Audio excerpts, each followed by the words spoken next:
Willkommen bei Bookbox. Vergessen Sie nicht zu abonnieren und für neue Videos das Glockensymbol anzuklicken.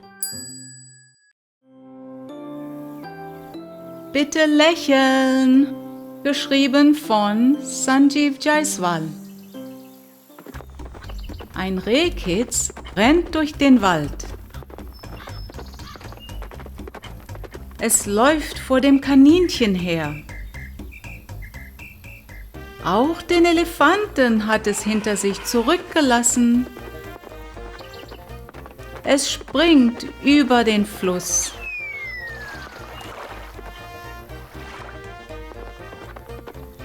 Es rennt an der zerfallenen Mauer vorbei. Auf der Grasfläche liegt ein großer Findling. Es stolpert darüber und fällt. Dann fängt es an zu weinen. Der Affe massiert sein Bein, doch dem Rehkitz fließen weiterhin die Tränen aus den Augen.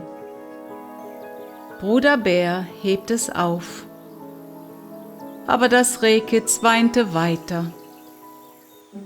Seine Mutter kam und sagte: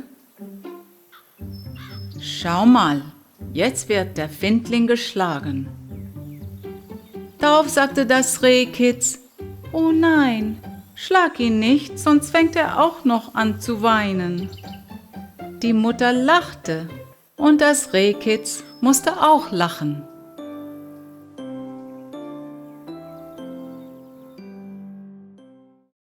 Hallo!